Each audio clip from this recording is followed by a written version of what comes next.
Mais moi, je dis toujours, toi, une femme, quand tu es dans ta relation, quand tu es avec ton mari, ça ne sert à rien de lui montrer que tu es trop cultivé, que tu connais trop les choses. C'est-à-dire que toi, tu es toujours en train de le contredire. Il dit ça, c'est toi qui le contredis. Il dit ça, c'est toi qui lui dis ça. C'est-à-dire, genre, tu sais tout. Non. Un homme, quand c'est comme ça, là, ça le frustre.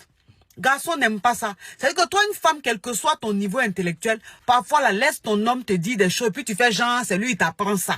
Faut pas aller jouer les Socrates, hein, les Molières à chaque fois comme ça. Ça, là aussi, c'est fatigant. Parce que toi, une femme, si tu te comportes comme ça, là, tu vas rester célibataire toute ta vie. La bonne dame a fini de faire vidéo ça là pour vous expliquer comment vous devez vous comporter quand votre mari essaie de vous expliquer des choses et que vous devez vous taire. On a vu des diplômés en PhD ici venir parler ici. Que non, lui-même il n'a qu'à se cultiver, que non, lui-même là il n'a qu'à apprendre, que non, lui-même là c'est bon, on doit échanger. Donc quand il parle que le contredit, c'est bon, là il va apprendre. On t'a dit mariage là c'est école. Hein? Pourquoi quand vous parlez vous ne voulez pas écouter même? Vous êtes seul, on vous donne des solutions pour quitter dans la solitude, pour arrêter d'être frustré de voir vos amis se marier. Mais vous êtes tout le temps là à discuter. On dit l'homme est le chef de la femme. L'homme est le chef de famille. Maintenant, il faut me dire, c'est quel chef qui va aimer tout le temps qu'on le contredise? Il faut me dire, comment il s'appelle ce chef-là? Un chef qui parle et puis il a toujours l'impression que ce qu'il dit là, celui qui est en face de lui a toujours quelque chose à lui dire. Comment il va aimer cette personne? Comment le courant même va pouvoir passer?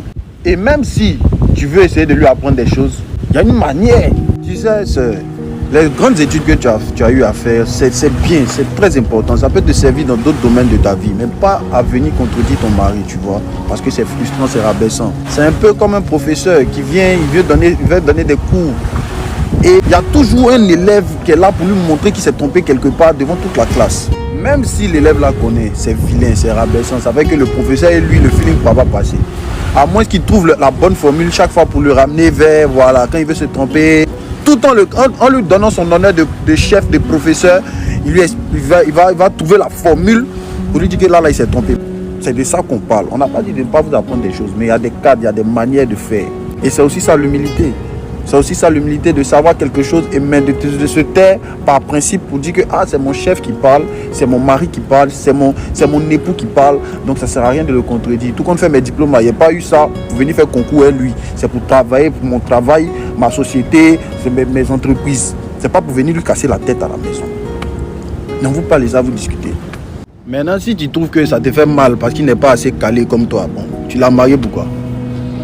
Avant de le marier là, tu ne connaissais pas son diplôme. Tu ne connaissais pas son niveau intellectuel. Et puis tu les vois les contredire, c'est pas sur des choses même qui en valent la peine. Des petits discours, genre vous êtes entre amis, des trucs que tu peux laisser passer. Des trucs sans importance en fait. Mais tellement que tu veux montrer que toi tu connais, tu es calé, c'est l'orgueil. Il faut que là tu le rabaisses, tu lui montres que non, lui il ne connaît pas. Pour rien comme ça, pour rien. C'est ça la Bible dit. La femme sage bâtit sa maison. Il n'y a que l'insensé qui la renverse de ses propres mains.